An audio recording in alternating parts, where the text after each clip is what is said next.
Então, o que é um salmo de confissão? É quando o salmista, ele vai falar para Deus algo errado que ele fez. É quando você lê o salmo lá, o livro de salmos, e você vê o salmista confessando um erro, confessando uma falha, confessando um pecado. Não sei quantos de vocês aqui já conviveram na igreja católica, e você sabe que tinha na igreja católica, ou tem, aquela questão do confessionário, né? Onde você vai até aquela cabine, e lá você fala algumas coisas que você fez de errado. É certo que nós, como evangélicos e protestantes, nós não temos esse costume do confessionário, mas sabemos que é necessário você confessar para Deus, confessar para alguém também que você errou contra ela, pedir perdão, porque a confissão, ela é necessária, ela é terapêutica. A confissão demonstra que nós não somos um ser pronto, acabado, mas que estamos num processo. A confissão é algo bonito de ser feito. Tem um versículo na Bíblia que fala assim: confessai os pecados uns aos outros para serdes curados. Vou repetir: confessai os vossos pecados uns aos outros para serdes curados. O que é esse um ao outro? É a prestação de contas. É você dizer: olha, aquela dificuldade que eu tenho, eu estou melhorando. Eu estou já essa semana, olha aí, eu estou uma semana já sem falar palavrão. Eu já estou uma semana que eu não xingo alguém. Você confessa, você reconhece, você presta conta, você diz: eu estou em construção, eu estou no processo. Então, o salmo de confissão, ele não é para aquela época, é para hoje. Ainda hoje, tem que exercitarmos a confissão. E quem escreveu o Salmo 32 foi o Davi, quando ele teve aquele problema com Betseba. Vamos lembrar dessa história, que é o contexto do Salmo 32 e do Salmo 51. Davi, no seu auge, Davi, no momento de pico, momento de glória, tinha já derrotado Golias, tinha vencido seus inimigos, tinha vencido Saul. Um dia ele está lá no seu palácio, e lá no palácio dele tinha um terraço. Sabe o que é um terraço? Uma varanda. E lá ele, no seu terraço, ele está sem fazer nada. A Bíblia fala que uma tarde ociosa, quem já falou, né? Cabeça vazia, oficina do diabo. Uma tarde ociosa, está lá Davi na seu palácio, no seu terraço. Ele vê uma mulher com a janela aberta, talvez descuidada, tomando banho. Ele fala assim: quem que é aquela mulher? O seu servo diz: é Betseba, mulher de Urias, ou seja, ela é casada. Foi bem claro: mulher de Urias. Davi, num ato de cobiça, de ignorância, de luxúria, ele fala: trazei-me. E lá vem ela ao seu palácio. O rei está te chamando. Não sabemos se foi uma relação consentida, se foi um abuso, se ela se sentiu coagida. O certo é que tiveram uma relação íntima, e ela manda a notícia para Davi depois de um tempo: Davi, estou grávida. Davi, naquele momento, poderia ter feito o quê? Confessado. Chegar e falar assim: ó, eu errei, eu pequei, eu adulterei, a mulher está grávida, Deus me perdoa. Poderia ter feito isso, mas não. Ele escolhe um caminho pior. Ele escolhe mentir, esconder, ocultar. E ele bola um plano maligno. Ele fala assim: vou mandar o marido dela, que está lá na guerra, mandar o marido dela vir para sua casa, e ele vai chegar na casa dele, vai estar com saudade da mulher, vai lá, vão ter relação, e aí não tem exame de DNA, vão achar que o filho é dele, e está tudo bem, ninguém vai saber de nada do que eu fiz. Urias vem para sua casa, mas diz a Bíblia que ele não vai na casa dele, dorme na frente do palácio, porque ele pensa: os meus amigos estão na guerra, os meus amigos estão na batalha, como eu poderia ter o prazer de estar na minha casa? Olha, gente, que personagem bíblico que é Urias, seu caráter, sua fidelidade. Eu sempre falo, é um soldado dando exemplo para o rei. Davi no outro dia acha que já está resolvido, que ele foi para casa, recebe a notícia: Davi, o rapaz aí não foi para casa não, está aí no palácio. Davi tenta uma segunda vez, agora Davi embriaga ele, da vinho, da bebida, da comida, fala: vamos fazer aqui um banquete. Agora ele vai, nem que for embriagado, mas ele vai. O homem nem bêbado vai, gente. Davi fala: então, se não é por bem, você vai por mal. Davi tem mais uma ideia de fazer o quê? Escrever uma carta para o comandante da batalha e colocar Urias na frente da guerra. Quem está na guerra, um tiro para lá, um tiro para cá, uma faca, uma espada voando, uma flecha, morreu. E sabe quem leva a carta? O próprio Urias. Davi dá na mão dele a carta, ele leva, carta de morte. Chega lá, o Joabe possivelmente já entendeu a parada. Joabe fala assim: Urias, você está escalado lá para frente da batalha. E Urias morre. Joabe escreve a carta para Davi: Davi, missão dada, missão cumprida. Urias está morto. Davi acha, está tudo bem, né? Davi ainda fala: porque a guerra é assim, né? Quem está na guerra é que nem está na chuva para se molhar. Guerra é assim mesmo, um morre, um vive, faz parte. Mas o versículo fala assim: foi mal aos olhos do Senhor o que Davi fez. Foi mal aos olhos do Senhor o que Davi fez. Ou seja, ele achava que tinha bolado um plano perfeito e jogou a poeira embaixo do tapete, mas Deus sabia tudo. E Deus então envia o profeta Natã na casa dele. Natã chega lá, fala: Davi, deixa eu te contar uma história.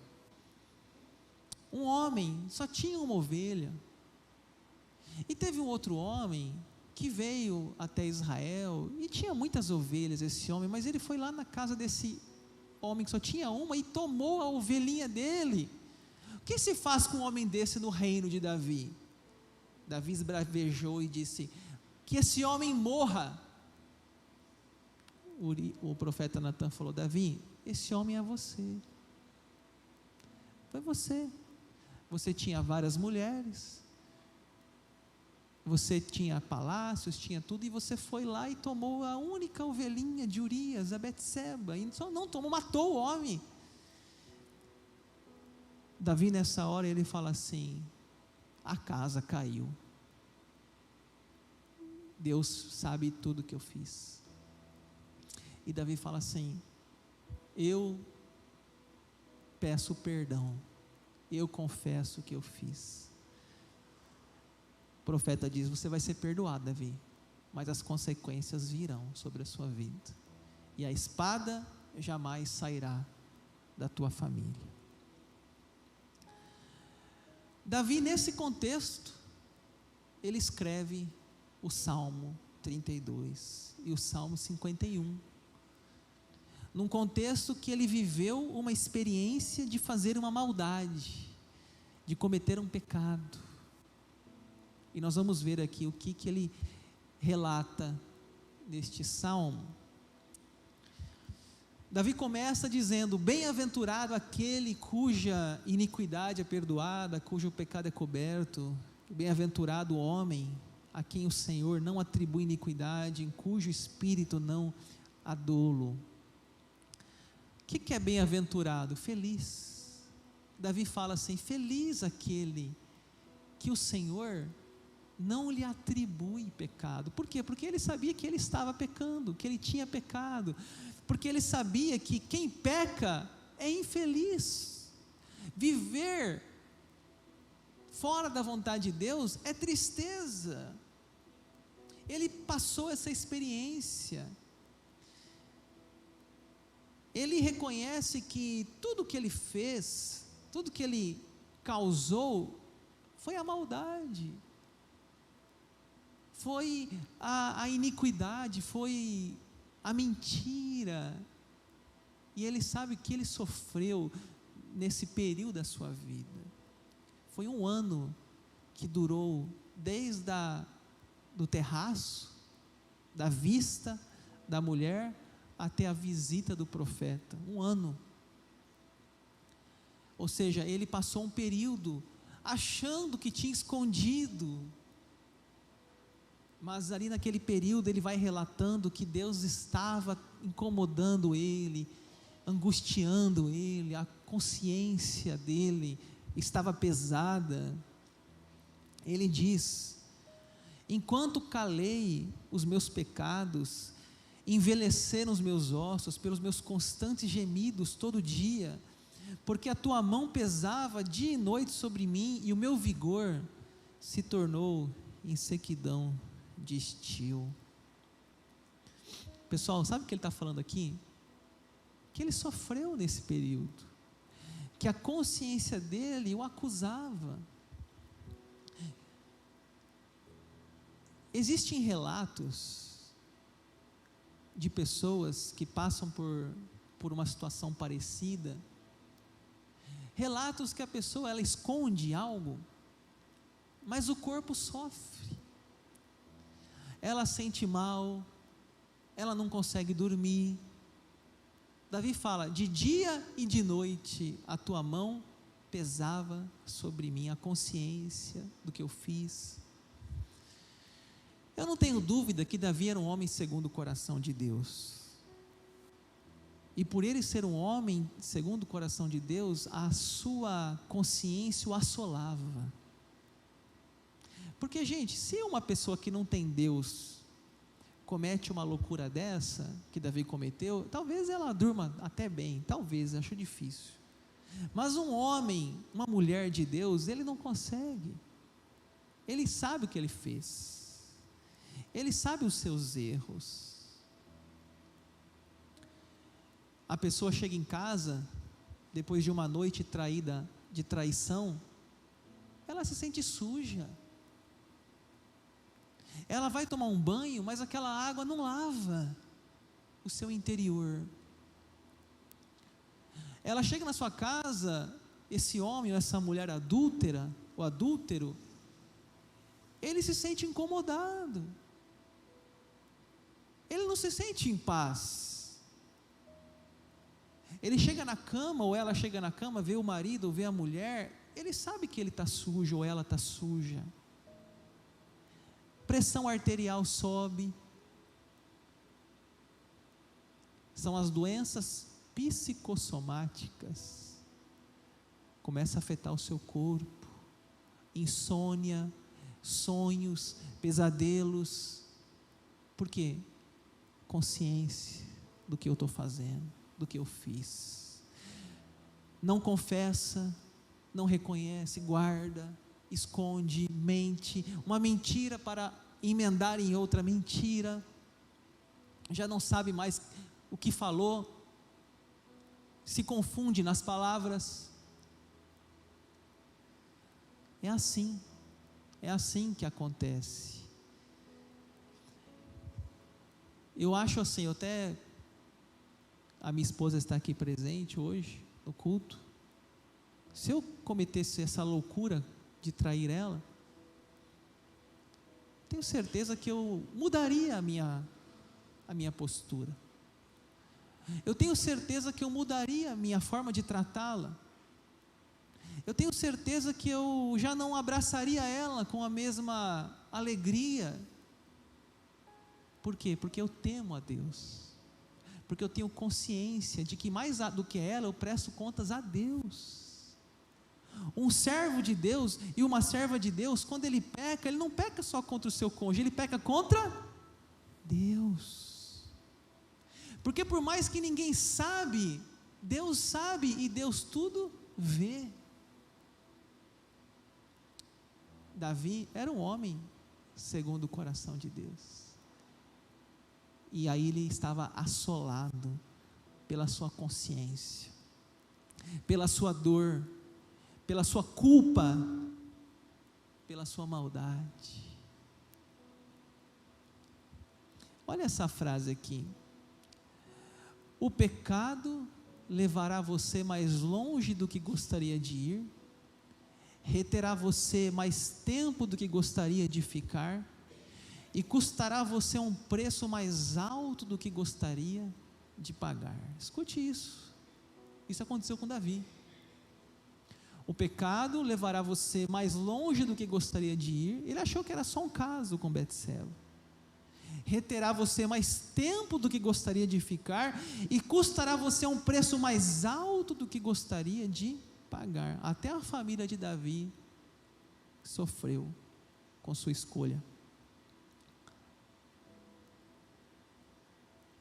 Davi diz no versículo 5: confessei-te o meu pecado, e a minha iniquidade não mais ocultei. Disse: confessarei ao Senhor as minhas transgressões, e tu perdoaste a iniquidade do meu pecado.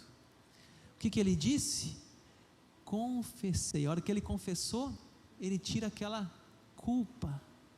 Quando o profeta Natan falou assim: Davi, é você? E ele fala: eu errei. Gente, tirou uma tonelada das costas dele, porque ele não sabia como falar, porque ele não sabia como tirar, porque ele não sabia com quem falar. A hora que o profeta Natan o confronta e ele fala, ele alivia, por mais que isso é tão louco para o mundo. Você descobriu? Não descobri, eu fui salvo nesse dia. Foi nesse dia que eu voltei à minha vida, foi nesse dia que tirou de mim as algemas. Confessei-te o meu pecado. Que bênção quando a gente é confrontado e a pessoa nos confronta. Aquele dia é um dia de libertação para nós, porque enquanto não é confrontado, enquanto há o oculto, há o escondido, continuam o sofrimento, a tristeza, a angústia no peito. Sabe aquela fala: estou com uma angústia no peito.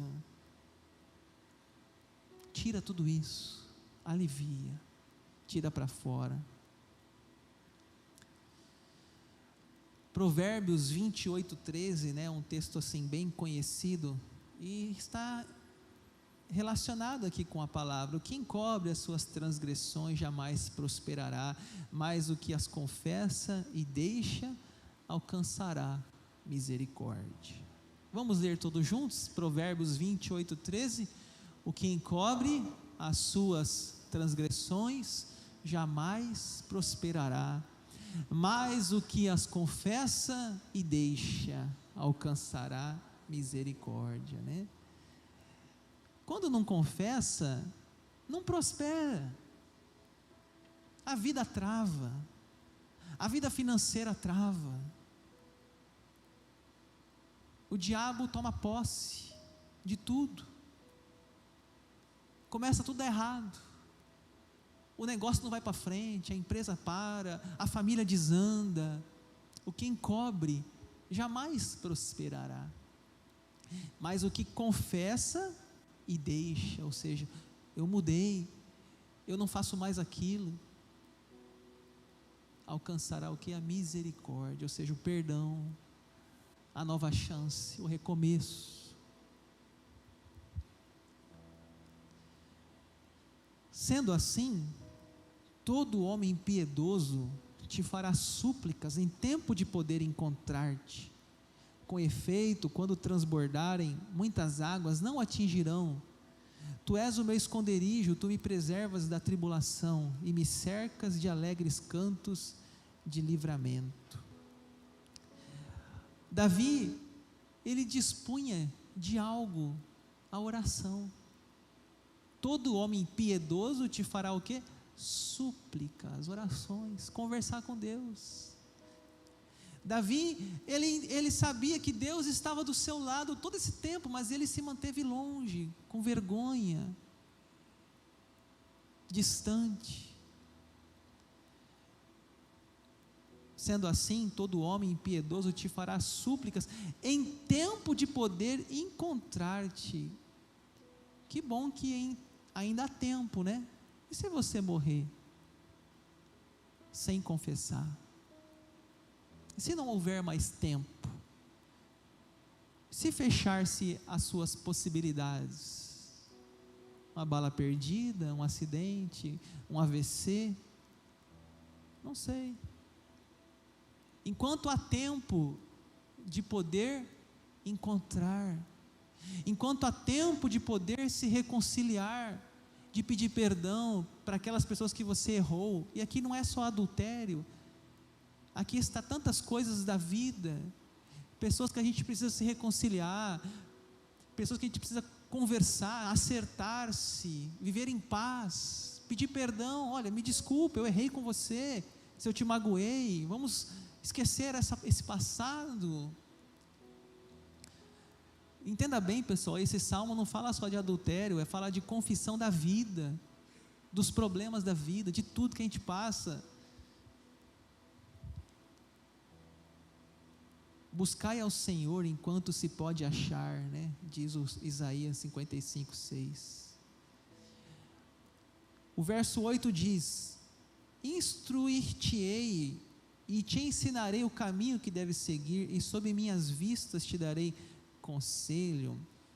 Sabe o que Deus queria para Davi?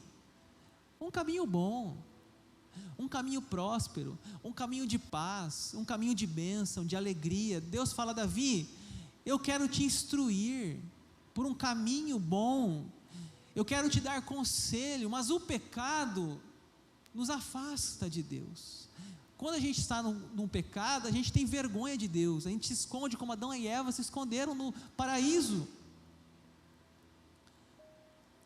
Deus quer ter uma amizade, quer ter um relacionamento, mas o ser humano sem Deus está sem direção. O ser humano sem Deus está perdido, ele cambaleia.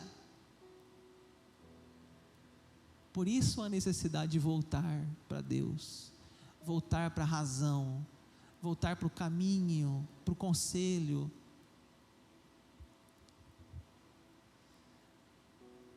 Não sejais como o cavalo ou a mula sem entendimento, os quais com freios e cabrestos são dominados, de outra sorte não te obedecem. Pessoal, o cavalo e a mula são símbolo de estupidez. Alguém aqui já pediu conselho para um cavalo, para uma mula? Eles são o quê? Sem entendimento. A mula é pior ainda, né? A mula, eu nunca andei de mula, mas quem foi criado sabe que a mula empaca, não obedece, não sei o quê. Mas o ser humano muitas vezes é como uma mula, é como um cavalo. Muitas vezes o ser humano, ele não obedece, ele é rebelde, ele é insensível, ele é obstinado, dura cerviz, e às vezes tem que ter cabrestos e freios. Não deveria ser assim. Deveríamos ouvir a Deus em amor, não com cabresto e freio. Mas às vezes o ser humano está tão perdido, tão distante, que ele é como um cavalo e uma mula, tão teimoso que ele é. Muito sofrimento terá de curtir o ímpio, mas o que confia no Senhor, a misericórdia o assistirá. Alegrai-vos no Senhor e regozijai-vos, ó justos, exultai vós todos que sois retos de coração. Muito sofrimento, né? Você acha que uma pessoa que vive no pecado, ela é feliz? Ela não é feliz. Uma pessoa que desobedece à palavra de Deus, ela não é feliz. Ela curte o sofrimento. Essa palavra assim, terá de curtir, aquela ideia quando você vai curtir uma carne, a carne de sol, tem que colocar o sol, deixar ali a coisa, curtir, pegar, adentrar dentro dos seus poros, aquele sal. Muito sofrimento terá de curtir o ímpio. Por quê? Porque ele é teimoso, ele é como um cavalo, ele é como uma mula, é desobediente, e está sofrendo, mas continua sofrendo por quê? Não confessa, não abandona, não reconhece Deus na sua vida, não é humilde, não é ensinável, é orgulhoso, é vaidoso, e aí vai curtindo o sofrimento, e a vida não anda, a vida vai para trás, a vida para, e ele curte o sofrimento. Ah, Deus me esqueceu. Não, não é que Deus te esqueceu, você que está totalmente na contramão da vontade de Deus.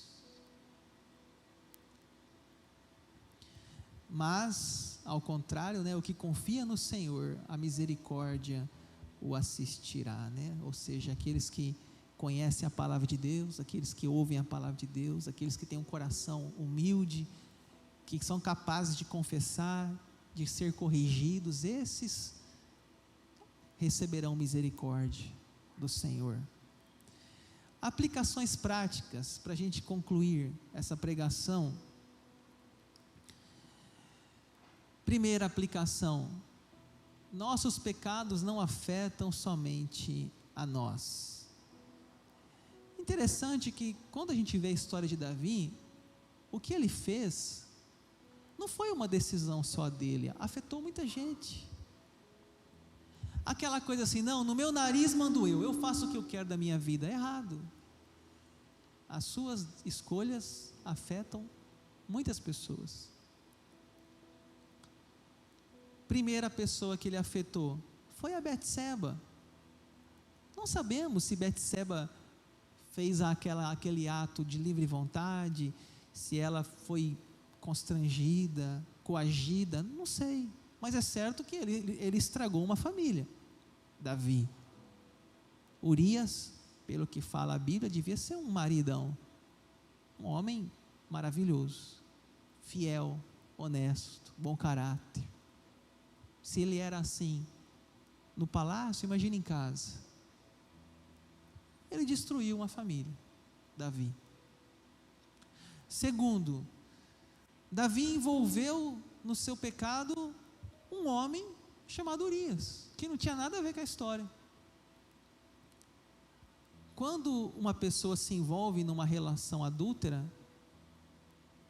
ela está envolvendo os cônjuges daquela pessoa. Ela está traindo a confiança do cônjuge. Deixa eu dizer uma coisa para você. Se você achar um homem bonito, uma mulher bonita, e é seu direito, você é solteira ou solteiro, mas se você souber que aquela pessoa é casada, corra. Por quê? Porque você está entrando num mundo espiritual. Você está entrando numa batalha espiritual, você está destruindo uma família. Deus tem coisa melhor para você. Quando Davi tem uma relação com Betseba, ele está também envolvendo o marido dela nessa situação. Ele está traindo, apunhalando pelas costas o marido dela. Quem mais que Davi envolveu? Davi envolveu as suas esposas, porque ele era casado. Ele traiu a confiança das suas esposas, por mais que ele tinha várias, e isso já era um ato em desacordo, porque Deus não fez um Adão e duas Evas, nem uma Eva e dois Adão. Deus fez um Adão e uma Eva. mas os reis achavam que poderia ter um harém. Errado. Mas mesmo assim, ele traiu a confiança das suas esposas. Quarto, Davi ofendeu a honra dos seus filhos, porque ele, como um pai, tinha que ser um exemplo. Porque um pai, uma mãe, eles carregam nos seus ombros uma responsabilidade de ser modelos. Davi ali, ele, como disse o profeta Natã, a espada jamais sairia da sua casa. Ele abriu uma brecha espiritual na sua família. O diabo teve acesso à sua família. Aminon violentou Tamar, Absalão vingou Aminon, matou Aminon, depois perseguiu Davi. Foi uma confusão danada na casa de Davi. Quinto, Davi envolveu a sua nação. O ato dele com Betseba envolveu a sua nação. Por quê? Porque ele era o rei de Israel. Ele deveria prestar contas à sua nação. O ato dele não era um ato particular dele, era um ato público, a vida dele era pública. Deus deu a Davi o privilégio de ser rei, e junto com o privilégio vem grandes responsabilidades. Ele não soube valorizar isso nesse momento. Em último, sexto, Davi ofendeu a Deus, porque Deus tirou Davi lá das ovelhinhas, Deus tirou Davi lá do campo e deu para ele um reino, deu para ele dons, talentos, ministério, habilidades, inteligência, dinheiro, fama. Deus deu para ele, mas ele não soube administrar. Então, pense bem que o seu pecado não afeta só você, afeta muita gente. Não é uma coisa, eu mando no meu nariz, eu faço o que quiser da minha vida, nada disso. Hoje é dia das mães, quantas mães sofrem pela escolha dos seus filhos? E segundo e último, permita ser corrigido e ensinado. Davi, por mais grave que foi o que ele fez, por mais vergonhoso, por mais vil, ele foi chamado um homem segundo o coração de Deus. Por quê? Porque durante o tempo que ele estava em pecado, Deus o corrigia. Durante o tempo que ele estava em pecado, Deus o atormentava. Deus não queria perdê-lo para sua desobediência, para sua maldade. Deus queria que ele fosse o que ele nasceu para ser, o grande rei Davi. E Deus tentava corrigi-lo, Deus tentava alertá-lo. A sua vida foi, como ele fala, os meus ossos eram esmagados dia e de noite, até que, ele fala, confessei. Permita você também ser corrigido, assim como Davi foi corrigido. Permita-lhe você ser ensinado o caminho que deve seguir. Gente, errar é humano, permanecer no erro é burrice. Errar faz parte, mas reconheça, peça perdão. Quando a gente peca, a primeira pessoa que a gente ofende é Deus, mas existem outras pessoas que a gente ofende. Peça perdão para elas. Reconheça, tenha humildade, seja ensinável. Talvez tenha algum adolescente aqui, alguma criança. Reconheça que você erra. Pai, eu errei. Pai, eu menti. Mãe, eu escondi. Todos nós fazemos isso, é o ser humano, é a maldade, mas o bonito é ser humilde e obediente e ensinável. Aquela mãe em casa, né? Quem quebrou o copo hoje lavando a louça? Não foi ninguém, foi um anjo. Eu vou dar 1 minuto para falar quem quebrou o copo. Ninguém fala. todo mundo apanha.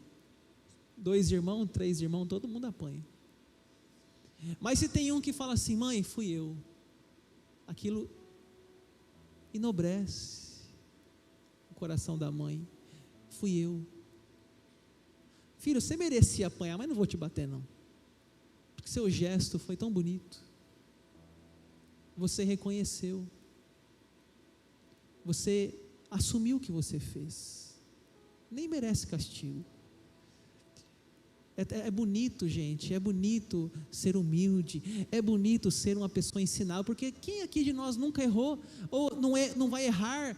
Todos, mas a humildade, sabe, a reconhecer, confessar, fui eu que fiz isso, eu que estava na escola lá e vi lá a figurinha da Copa do Mundo, peguei e coloquei no meu bolso, levei para casa, fui eu, mãe, eu peguei a figurinha do colega, mas está aqui, ó, está de volta, filho, parabéns.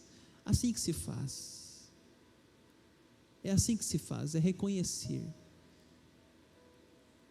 Gente, a vida, todo dia a gente tem escolhas, decisões, e a gente erra, a gente peca por ação e peca em omissão. Pai, me perdoa pelo que eu fiz, me perdoa se eu te magoei, se eu te ofendi, se eu falei aquelas coisas para você naquele dia, me perdoa, sejamos humildes e ensináveis.